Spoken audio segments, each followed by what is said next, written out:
Ma réaction est très simple. Monsieur Félix Tshisekedi joue avec le feu, comme un enfant inconscient qui jouerait avec le feu. Monsieur Tshisekedi, je ne sais pas s'il sait réellement de quoi il parle. La Constitution de la République n'empêche personne de travailler. Ça n'empêche personne. Alors, j'ai l'impression que les 6 ans qu'il vient de passer, quand il a usurpé le pouvoir du peuple congolais, et ces 6 ans, il n'a absolument rien fait. Pendant les 6 ans de Tshisekedi, il a livré le pays entre les mains de M. Kagame.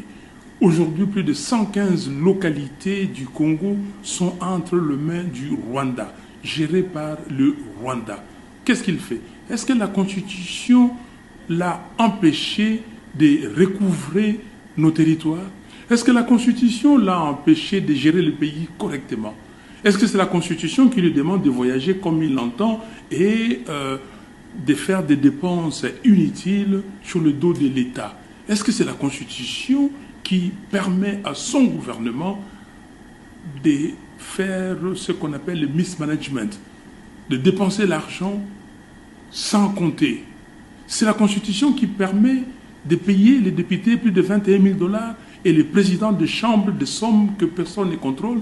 C'est la Constitution qui permet de payer des PDG, des DG, des directeurs généraux des entreprises publiques des sommes qu'on ne peut pas comprendre dans des pays riches.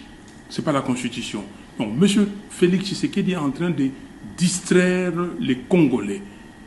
Ce qu'il veut, c'est que demain, les gens passent le temps dans des discussions inutiles, et puis après, demain, il va convoquer une commission électorale nationale, et après, on va dire aller aux élections, et cette commission va reprendre comme elle a fait en 2011, 2018, 2023, et nous allons nous retrouver encore avec des élections qui seront un simulacre d'élections.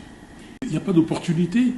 Qu'on me cite un seul article de la Constitution qui empêche M. Tshisekedi de fonctionner. On me parle de l'article 78, mais il s'est donné une majorité de plus de 400 députés. Il n'avait pas besoin de nommer un informateur. L'informateur, c'est si et seulement si vous n'avez pas la majorité au Parlement. Donc, il n'y a aucun article aujourd'hui de la Constitution qui empêche quelqu'un de compétent, quelqu'un de capable de travailler. M. Tshisekedi est simplement incapable. Il est incompétent et il trouve des subterfuges. Mais il n'aura pas. Je serai devant et je vais lui barrer la route avec le peuple congolais. Je l'ai fait avec M. Kabila, je le ferai avec lui. Il ne trouvera pas de passage. S'il croit, comme il dit l'opposition des... Je sais pas, j'ai du mal à répéter les mots, mais ce n'est pas ça. Si les gens ont volé l'argent de l'État, okay, ils croient que tout le monde doit voler l'argent pour faire la politique. Ce n'est pas le cas. Ici, c'est le peuple qui parle et c'est le peuple qui parlera. Nous serons dans la rue pour empêcher M. Tshisekedi de toucher à notre Constitution. S'il est incapable, qu'il le dise, qu'il démissionne. Est-ce que c'est la Constitution qui l'empêche d'aller, de payer les militaires correctement, d'avoir des militaires formés, des militaires équipés?